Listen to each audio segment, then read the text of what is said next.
We were out here this morning and got so excited because the potential here is massive. Just massive potential right here in the middle of our yard.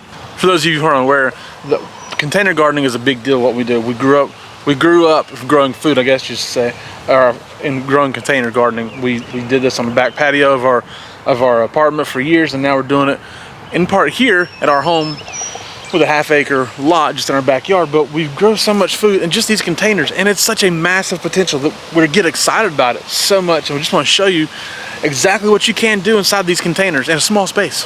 First of all, I've got this garlic that we've got garlic planted two ways. This first year we planted it in these grow bags, and it's almost ready to harvest. Typically we harvest towards the end of June, start of July. We may be just a week or two earlier this year. This is hardneck garlic, German hardy, I think, or hardy German hardneck garlic. And we've already got the scapes off of it. We do a lot of garlic scape things here, and it's about ready to harvest. We did plant like 93 cloves of garlic, something like. I think we got 93 scapes, so that's 93 cloves heads of garlic. It's about ready to harvest again. We got some planted here and some planted up in another bed around the corner. And we've got these potatoes, as you can see. They're just massive. I think we got 9 grow bags, I believe, under here somewhere. There's 9 grow bags, 6 that are 15 gallon maybe, and 3 that are 10. I forget how it goes. And anyways, 10 gallon bags, we got 2 seed potatoes, and the 15 gallon bags, we got 3 seed potatoes. And they're doing amazing, and they're getting ready to bloom. See, this is a sign of a healthy potato plant. Sign of a healthy potato plant. All these are blooming. So believe we're going to have the largest potato harvest we've ever had, and they're just strong. The way we got them planted in these bags seems to be doing a great job because they're all kind of pushed together. All the bags are pushed together.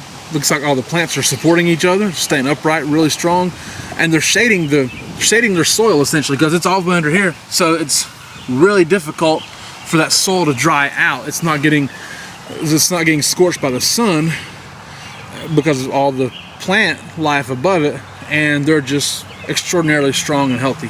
Look, I know that a lot of people on YouTube love to see potato harvest. We have potato harvest videos that have done really great for us, and other potato harvest videos for other people have done even better for them. This looks like one you're going to want to keep your eye on. It's looking amazing. And over here we got these green stalks that we're planting these peas in. These are Tom Thumb peas, so they're really small varieties, really small plants, you see, but they do produce peas. It's very nice, and these are on spinners so we can spin them around, which is good because these potatoes are kind of growing on top of them a little bit. But this Tom Thumb variety of peas, you can maybe see in there.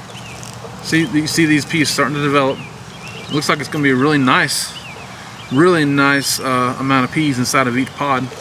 Growing these green stalks makes a big difference, okay? Because we can grow peas here, and then when these peas are done, they're going to come out, and we're going to plant bush beans in them.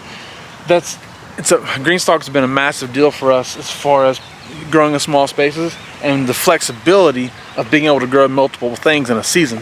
And green stalk is having a sale this week, Father's Day sale starting today, June 13th. I don't know what the sale is exactly because we're filming this beforehand, but big sale for Father's Day. You can go pick yourself up a green stalk, use our code ART and the number 10, so ART10, and get an extra $10 off of the sale price. So again, use our link and the code in the description to get $10 off of the sale price or regular price, whatever it is, whenever you're watching this.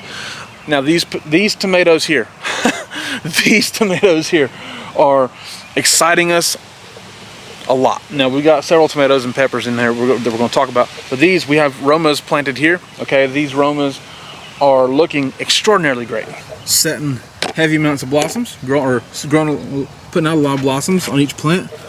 And there's a tomato growing. See if we can get it in the film right here. See, there's one starting to grow.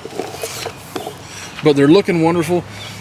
Looking like we could get a large amount of tomatoes off of these few plants. We have 1, 2, 3, 4, 5 Roma plants right there, and we have 1 Roma plant right here that we planted later. Roma tomatoes are very important to us because Angela likes to make sauce. Okay, they're a good sauce tomato, pasting tomato. These work wonderful to make your tomato sauce. With other pizza sauce, she does both, by the way. And pasta sauce is something that we really do a lot of because it's a simple meal builder. Okay, like if you don't know what you're going to make that day. Something's happened. You don't have the time to do whatever. Throw some pasta in, brown some meat, and then you got your sauce already made, homemade sauce already there. If you make it and can it like Angela Kay does. So here we have all these tomatoes are doing amazing, and this right here is a Warakawa plant. Okay, there's 2 tomatoes here in this muck bucket. They're called Warakawa. They're really stout, really strong, and they're supposed to grow larger tomatoes. We'll see how they do. We didn't cage them or stake them yet because you're not really supposed to have to. But I think if you grow larger tomatoes on these, they're going to start falling over. But you can see they're really strong plants. Look at how strong that is. We got high hopes for these guys. Very high hopes for that. Those are interesting. First time we've ever grown them. So we'll see how they go. And if they're doing great, you will see another video on them. I promise you that. But again, the potential in this small space. You can't stress enough how small this space is. The potential here is amazing. This right here, these are Lillian's caseload peas. We grew them last fall. Didn't get to harvest because they got too cold too fast, but they grew up to about this part last fall. Angela Kay has already been harvesting off of them. As you can see here, harvested plenty of peas, a little bit here and there, shelling them out, and we just shell them, add them to a bag in the freezer, and they're still setting a lot of blossoms. We have more of them over here as well. These are almost ready to pick. You know, these are getting fatter, not quite ready to go yet. They're getting there. Now with these peas and those Tom Thumb peas in the green stalk, we will see how long they last because it's getting ready to get really hot on us. We got a few more days here of nice weather, nice just moderate weather, and then the forecast is for it to get hot and dry. Peas don't necessarily like hot weather. Now that these peas are more mature, they might be able to handle it better, but we'll have to wait and see. But the good thing about growing food the way we're growing it here is if it gets hot and dry and the pea plants fizzle out, you know, and can't keep producing and can't make it, we can tear them out and plant something else there that can make it in hot weather. Like I said, we can put bush beans in these green stalks, and then these grow bags back here, was it 1, 2, 3, 4 grow bags? We can find something to put in there. I promise you, we've got plenty of seeds. We can find something to put in there to keep growing more food in this space.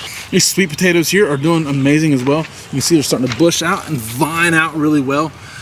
These are 25-gallon grow bags. We got 4 sweet potato plants in each one, and they're getting ready to go this way. And what we're going to have to do is pull these grow bags back away from the tomato plants because we don't want them to vine out and get in and latch on inside these buckets over here where the tomatoes are at, because it'll start choking the Roma plants out, and it just won't be as productive. So we're going to slide these back this way just to keep them separate so they won't start, you know, messing with the fruit on these other plants. But last year, if you've seen our sweet potato harvest video, we grew like 50 pounds of sweet potatoes in these grow bags just like this. So high hopes again for these.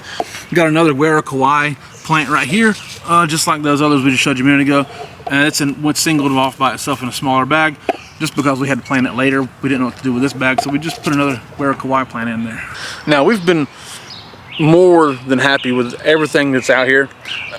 The potatoes probably is the only thing that's exception to this. What I'm getting ready to say is these next 2 things I'm going to show you might be the greatest producers out here besides the potato. It's going to sound silly because everybody grows cherry tomatoes, but this is a Berry's Crazy Cherry. Okay, if you don't know what it is, it's a yellow tomato. It's a yellow cherry tomato that grows multiflora. Okay, these massive multiflora branches of tomatoes. So like here you see what I mean. One stem of blossoms that puts out several kind of prongs. All right, so this is the flora. This is the multiflora because it has several prong type things of these tomatoes. So like this whole thing here is going to have, I don't know, maybe 30 tomatoes on it, and there's several of them. You can see right here, this is a better example maybe. There's a bunch of blossoms on each stem, and again right here, same thing. You see it just putting out so many blossoms and tomatoes. There's a massive amount of these on there, and there's pictures on the internet you can find of people just holding hundreds of tomatoes in their hand that they've harvested these cherry tomatoes like this. We've grown it before in the garden, and it got smothered out, got disease from another tomato plant, so we isolated it this time, put it in a muck bucket, isolated it, and if you see here, Angela's put these bamboo poles in there. We're going to have to kind of tie them on to each one and let each one kind of vine up the pole. You see here, how we've done it. And each one's gonna kind of come up its own stake or bamboo pole, whatever you want to call it. And we'll have to tie them on. And each one's gonna have a massive amount of tomatoes on it. It might grow thousands of tomatoes, little tomatoes on this one plant. I don't know exactly, but it's looking amazing. Now this last one here, some people may be less excited about it than we are. I personally am super excited about it because I love red peppers. This is a Turkish variety called Yalova Yaglik, I think. I'm not sure, but it's supposed to set heavy amounts of peppers, and I can see why they're saying that. Because it's early in plant life here, and we've got a lot of buds, a lot of blossoms, a lot of small peppers already setting on it, and it's early. This is early June, right? Almost mid-June, and it's got the potential to set an amazing amount. You can see here it's good size already. We've got 2 plants in this bucket, and it's a muck bucket, so it's probably 50-something quarts of dirt. I don't know, and it's a lot here.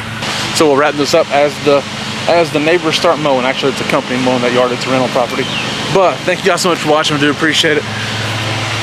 Again, there's a massive amount of potential in that small space. I'll show it to you real fast right here. Really small space, just this space right here. So thank you guys so much for watching. I do appreciate it. My name is Jason. This is Art of Creation Homestead. We love y'all. God bless you and goodbye.